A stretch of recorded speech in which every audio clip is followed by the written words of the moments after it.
Hello, hello, cast and team of Root. I thank you so much for letting me pop in this evening during your recording night.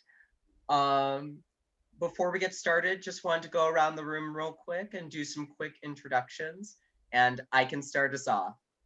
Hello, hello. My name is Gardy Gilbert. For those who do not know, I am an ensemble member of Wayward Theater or Wayward Sister Theater Ensemble. Um, and fun fact about myself, I have a third instrument under my belt now. I have violin. I can play piano kinda, and I'm learning guitar this year. So, woohoo! Who would like to take the reins next?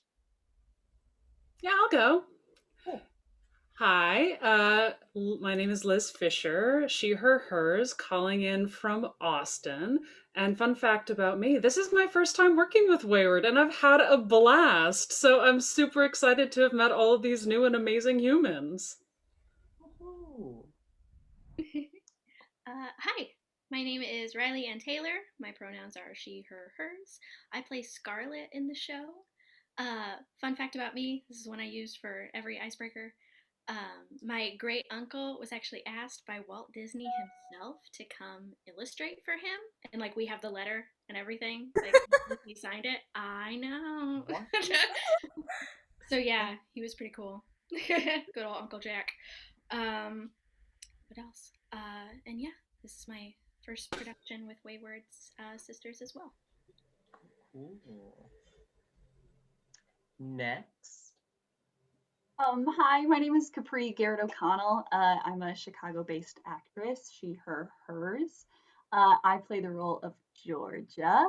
Um, a fun fact about me, my middle name is Altera, and if you ask my mom, it's because there's a star in the summer triangle that's Altair, but if you ask my dad, the real reason is because there's an old 1950s sci-fi movie, Forbidden Planet, and the lead actress, her character name is Altera.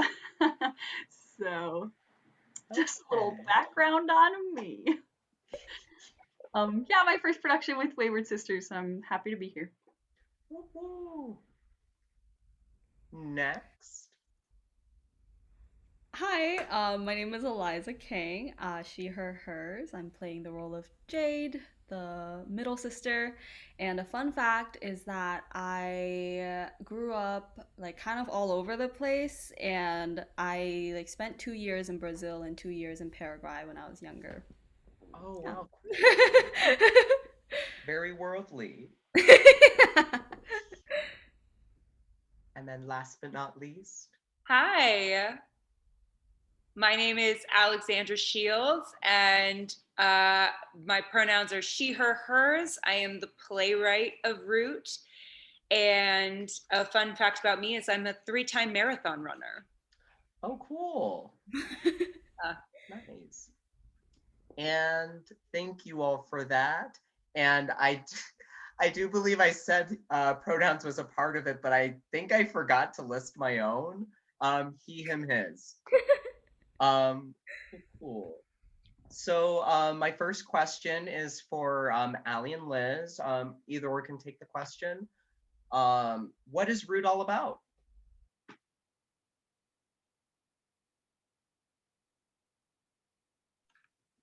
I'll take this one. So to me, Root at its core is about sisterhood and what it means to be a family. In my experience, I don't think I've ever actually met a fully functional family. I think it's sort of a myth. So then the question always becomes, what do we do with the family that we have in light of that? The gritty, raw, real parts. And then the other aspect of it is my experience growing up in a very wealthy area, going to Catholic school, and sort of the weird clash between religion and wealth, and how those two things sort of clash a lot of the time in my experience, and how we as a society have people that don't get to play by the same rules. And the rules don't apply to some people, whether it be because of your wealth or your gender or your sex or just because of where you come from, your race, your religion, what have you, that the idea of us all getting to be on the same playing field is a myth. And how in the midst of all of that, 3 women can come together and support one another and be that family that they need to be in this moment. And it's also a little bit about my own experience, my own childhood growing up with 2 younger sisters and being the much older one and having to be a little bit of that role model for them and how that feels. So, especially when you don't know what you're doing half the time. So, yeah, that's Root at its core. Nice. Thank you for that. Liz, did you have anything you wanted to add? I mean, I think Allie nailed it. I maybe one other thing that I was really sort of drawn to in this is just the strength of the relationships in this play is really the thing that drives it, and being able to watch these 3 sisters on the worst day of all of their lives sort of have to deal with each other and the world, and even as they're sort of tearing each other apart, they're also loving each other so hard. And it's that sort of constant push and pull of like comedy and tragedy that gives us these really like dynamic young women who are trying to find their way in this super chaotic, super unforgiving world, and watching how they sort of find each other again over and over and over again over the course of the play is really beautiful to watch. I mean, I was fortunate enough to be able to pop in for the first rehearsal, but I'm so excited to see how this play transformed into its final product. Cool. Thank you for answering that. And so I'm going to open the second question up to everyone. I know that this isn't exactly the way we want to do the Sisterhood series. You know, we would have loved to have had in-person theater by this point, but alas, the world is the way that it is right now. So we've been, I guess, fortunate enough to have the alternative of Zoom and virtual theater. And yes, it has its shortcomings. Yes, it has its pros, but what has it been like working with virtual theater during this time for you all? Who'd like to take it first?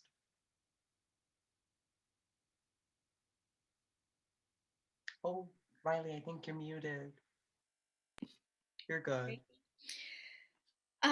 I guess I'd just like start off by saying how like thankful I am for technology to be allow us to keep creating virtually, because without it, we would just have almost a year and a half of blank canvases. And so I'm super grateful for that. It does have its struggles. This is I was able to do a couple staged readings via Zoom over the past year, but this is the first like full-blown production that I've been a part of where we do have like some of these virtual backgrounds, and we're trying to block with people that we've never actually seen in person before. But it's also just been lovely to establish these connections with lovely, talented female artists, and be able to maintain those connections without having to have in-person theater. I think it's been lovely. Nice. Thank you. Would anyone like to? Yeah. Yeah, I don't know. I kind of avoided it for a long time. I was like, I guess this is just like a theater break, because I don't want to sit here and like act like this. And then I just missed it too much. So I came back, and I'm just like I'm really grateful. Liz was a really fearless leader of like, here's how these things work. Here, like, part of directing now is the technical side. And like, as they all know, I was extremely directionally challenged through this whole thing. And like, you just have to build that into the rehearsals of like, left is right actually. So like, figure that out. I don't know. And I'm really impressed with the ability to be like, and now we all practice passing a phone around. And we do, you know, and it's not perfect, but it is kind of a cool little illusion. Yeah, so I don't know, it's reinvigorated me. So, you know. I definitely connect with that because I know I'll be honest, like at the beginning, I was like, virtual theater, no, I missed the real thing. This is like, I don't think this is gonna work out. But just like what I've seen, not only from Wayward, but just like various projects that some of my friends like have like worked on throughout the past year. It's it's cool. It's like cool how like we've used this, not, and I know that other people are utilizing things other than Zoom, but it's cool that like we took this thing intended for like business meetings and we're like, no, this is like our performance tool now. Yeah. Yeah, I mean, I think, with this, especially with Ali's script, like Root offers a really great sort of canvas for us to start as a jumping off point in terms of figuring out how to bring this script to life in a digital format, because the play itself demands theatricality. The entire play basically takes place in a car, which you, even if you were doing it on stage, you'd have to find some really like clever theatrical ways to stage it so that you're getting all of the like the drama, but also that compression, that being inside a car and not and being sort of stuck on the highway that the script demands. So it was kind of the same challenge of like, okay, well, now instead of being stuck like on a stage, like we're all stuck in our little own boxes, so how do we sort of find fun and creative ways to sort of stage this and come up with those same moments of theatricality, but instead of theater magic, we're inventing our own Zoom magic to bring the characters to life and bring all of the like action to life that Ali has in the script. So in a lot of ways, like we did the same kinds of things that we would have done if we were all in one big black box or one room figuring it out. We just, instead of figuring out like how do you do it, how do you create the sense of car when you're on a stage, we had some different tools to sort of help us do that in our Zoom world. Yeah, I think for me, this year has been so much dream deferred. And I think it's true for everyone and has been difficult in so many unexpected and sometimes horrifying ways. And the last night that I spent before lockdown was with the cast of Verboten at the House Theater, screaming our heads off into a microphone, the final songs. And I think about that moment a lot and how much I miss live theater. But I think that watching these virtual plays has been really powerful for me personally, because to me it speaks to the resilience of art and the resilience of the human spirit, that in the midst of everything, we're still going to have art, dang it.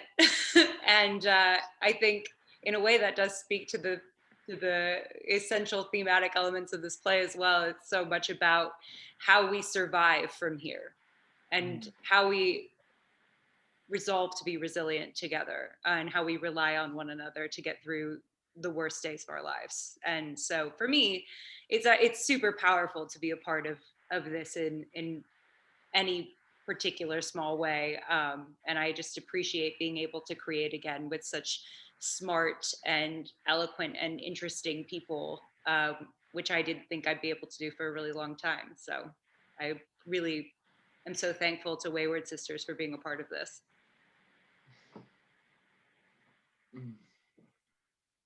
Yes, I think it is a powerful thing that we as a community can still find a way to do something that really at the core makes us happy, like no matter what. I think it's nice to know that a pandemic will not stop us.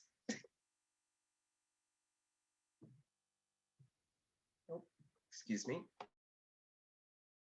Ah. Was there anything else we would like to add?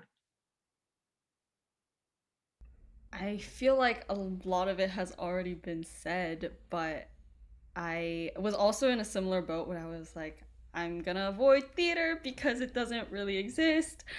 But like finding that actually like storytelling is resilient. It will stay, it will find its way. It has been really, really amazing. And like, yeah, I feel like the part that I miss the most is the fact that like it's so hard to read someone's like physical energy when you're not in the same space. But I feel like it's almost like being deprived of that. When we do have that again, it'll feel so much more special and empowering. I feel that. I I think it's oh my god. I can't even imagine what that first rehearsal in person is going to feel like, but it's going to be a truly magical experience, I think. I think there's going to be a really nice sigh of relief, I think. Um wow. Yeah. Cool, cool. So to close us out, if we didn't have anything else to add, cool. My last question for you all is, what are we most excited to share with Root in this day and age?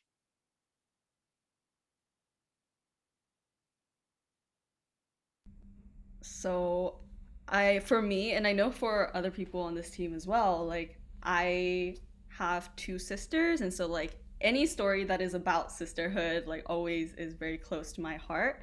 And the thing is, I feel like there aren't enough stories told about sisters or about just female friendships as a whole. And so that's something that I'm really excited to share about this project. Yeah, girl, bouncing off of you, like I've forgotten what it's like to just work with an all-female team. Um, like currently, my day slash survival job is I work in a male-dominated company at the moment, and I'm the only woman that sits there. And when we stepped into the first rehearsal, I was like, oh, this is a different vibe that we've created. And it was just so refreshing to it, showcase the experiences of sisters. I also have two younger siblings. I'm the oldest in the bunch, so I've had these moments before.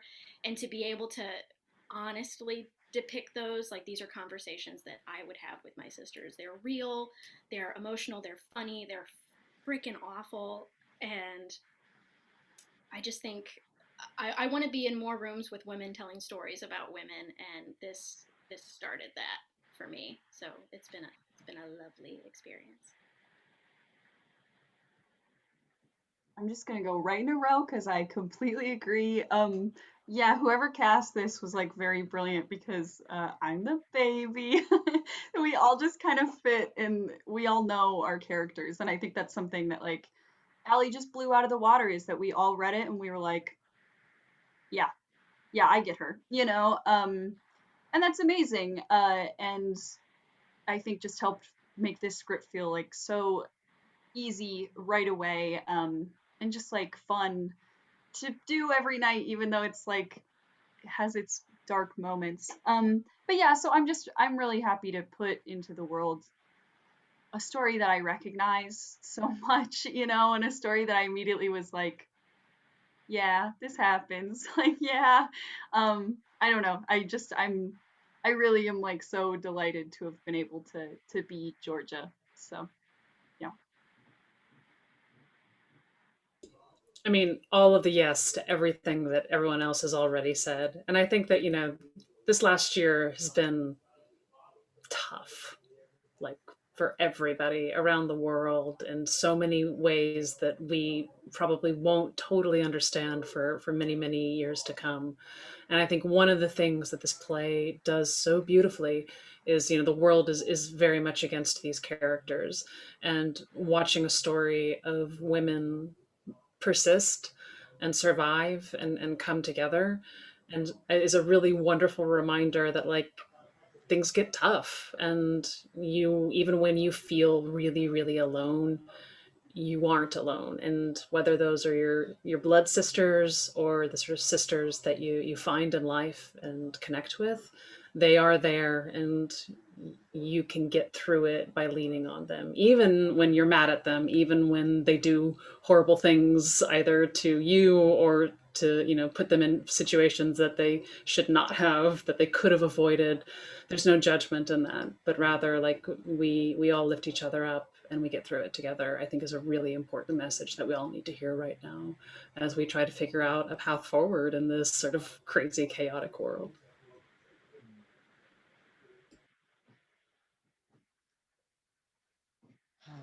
Did we have anything else we wanted to throw in there? This is just like a random, I mean, everything everybody said was perfect, but this is sort of a random thing. When I wrote the line, our current president for one, we had a very different president at the time, and it's exciting to see this show go up in a very different time. And a time where I personally feel quite hopeful versus a time where I didn't and needed to write this play because I needed to remind myself that we can come together and lift each other up. And it's exciting to see a potentially new context for that line for me.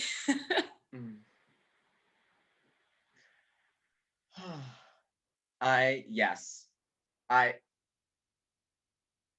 Thoughts are still swirling around in my head regarding that shift in our country. There's not enough time to go into that, but